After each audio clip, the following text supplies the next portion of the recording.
buddy. Hi, pretty bird. Pretty bird. Pretty bird. Yeah, you're such a good boy. Pretty bird. Can you say good bird? Say, hey, say good bird. Good bird. Say hi, Mikey.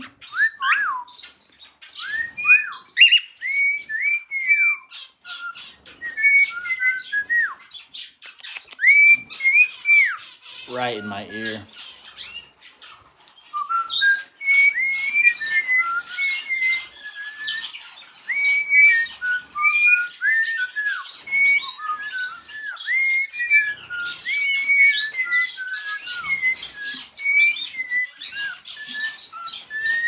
Beautiful. Hey, hey, hey. Should we sing If You're Happy and You Know It? You ready?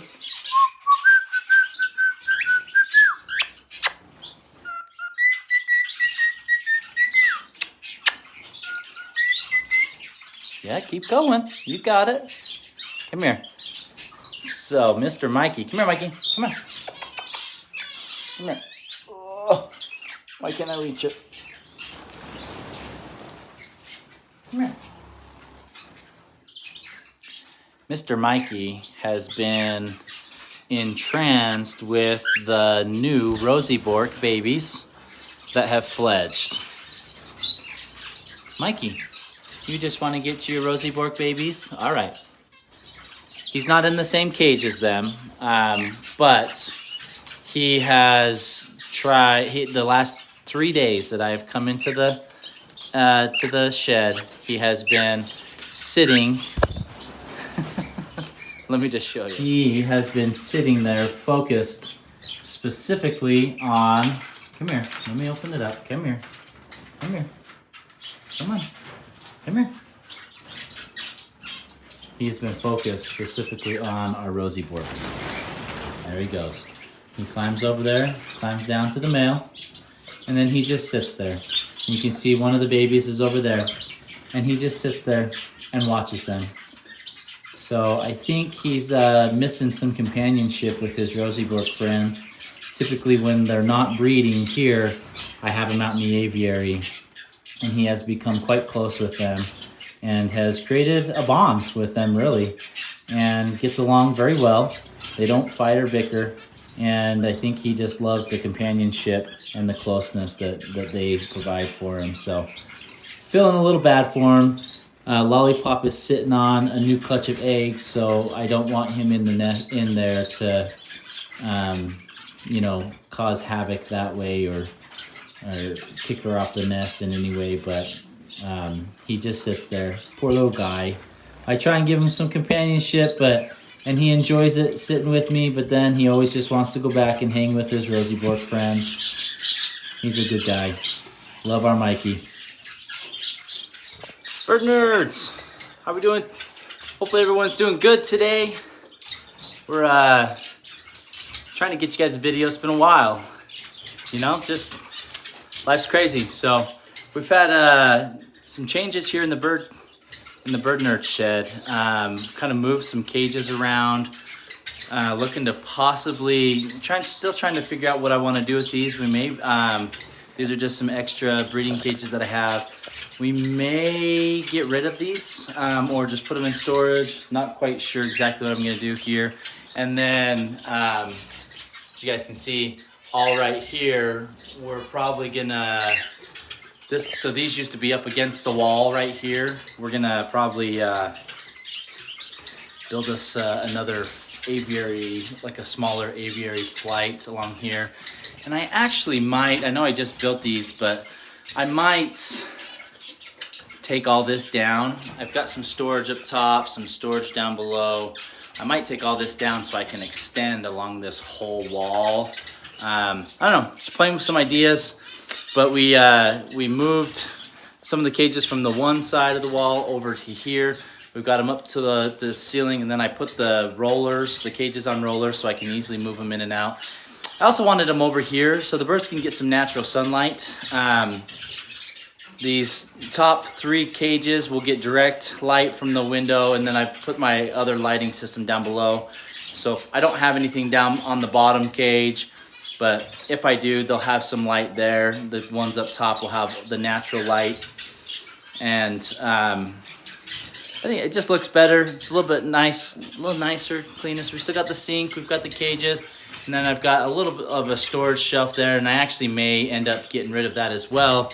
Just freeing up some space, kind of moving some stuff around, seeing what we could do here in the bird nerd shed.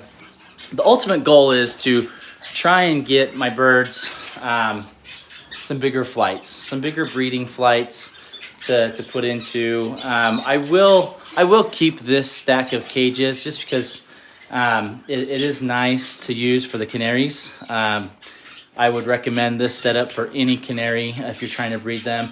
And then if you have other specific finches and stuff like that you want to breed, these work really well for.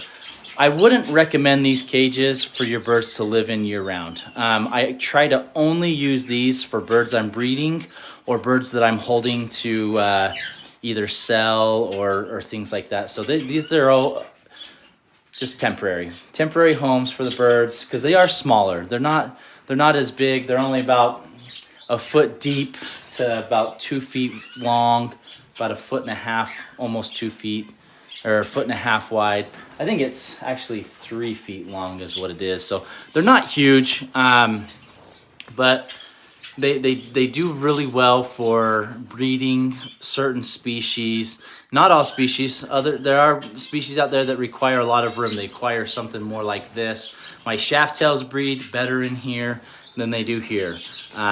They do breed in these cages, but I've had more babies tossed and killed in this setup than I have in this setup.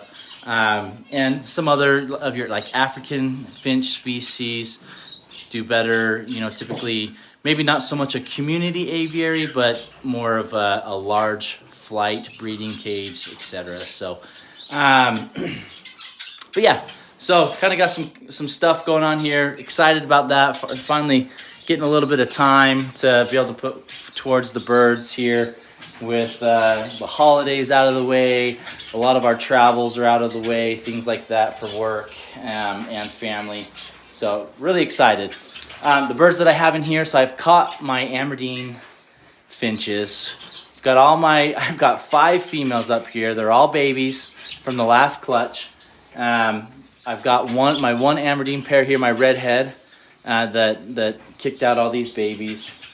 And then I will be catching my yellowhead Amerdine pair and putting in here. I actually have got a couple breeders coming to take them and try and breed them in their aviaries. Kind of doing a little bit of swapping around, freeing up some space here in my shed, and giving some others opportunities to breed some birds as well.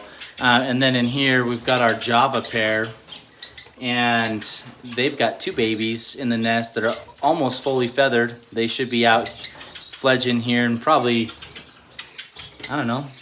within the week. I've got a picture of them. I'll post it right here. It's not the greatest picture, but at least shows you the 2 babies in there.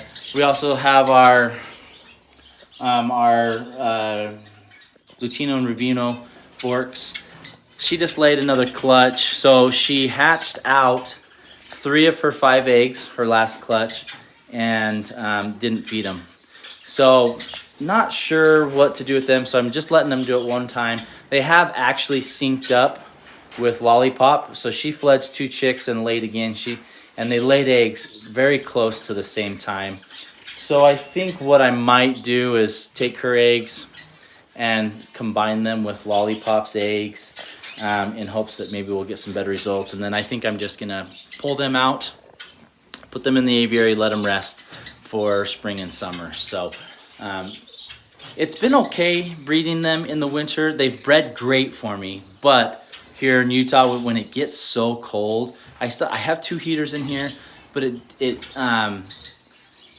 this shed, we still are tweaking a few things so it can hold its heat better, but it tends to get just a little bit too cool if they jump off their eggs for a very short period of time. The eggs tend to cool a little bit quicker, and didn't have as much of a success in hatch rate, and I'm pretty sure it's due to to the cold weather. So Something to take note of if you're going to try and breed your birds during the winter, you got to make sure the environment's warm enough for the eggs to stay warm, even when they're not being sat on for a decent amount of time. And then when your chicks hatch, you know, for many species, once your chicks only reach a few days old to a week old, they stop sitting on them. So you got to make sure the temperature, the ambience is warm enough that those chicks don't get cooled down and die. So, and then let's flip the camera around and I'll show you kind of what we've done in here. So we've got our, in here, not too much has changed. I did pull out, actually, I'll let you guys see. So I did pull out my other 2 pairs of zebra finches. I tried to swap pairs, I swapped nest boxes. They just were not interested in breeding in this environment or in these cages at all. This pair she started to lay, I think she got an egg in there this morning. So they've started to lay. So I left them in here in hopes that they will go ahead and breed for me. And then I pulled out my other zebra pairs and I actually, I put them in the big flight one. So I took out the 2 pairs of zebra finches I had in there. They actually fledged their 2 chicks. You can see the one there from that top right corner.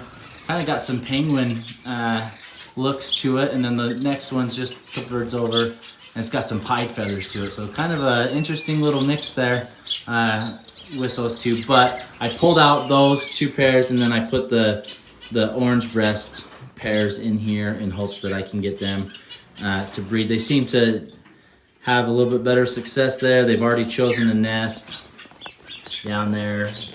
They may be in it. There's one of the females sitting up on top. You can see the other male, he's over there.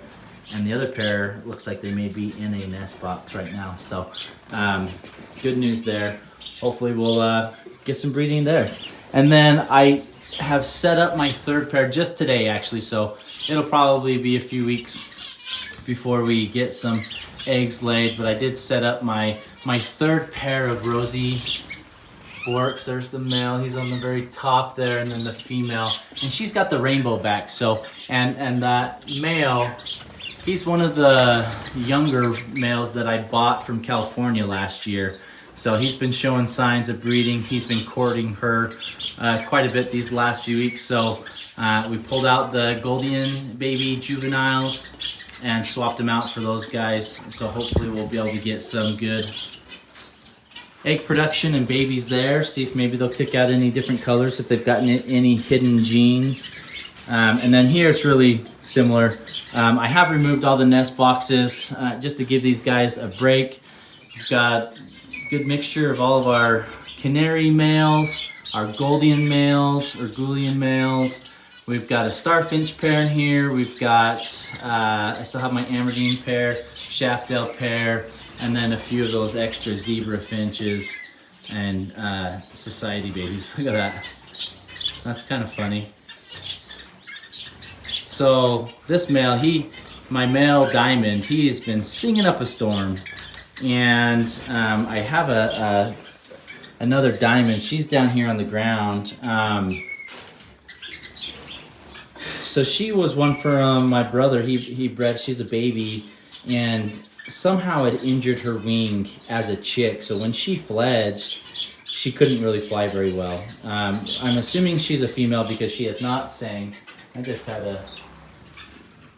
one of my birds just flew out. Oh, fly back in there, sweetie. I'll have to catch her. Sorry about that. Anyway, she can't fly really at all.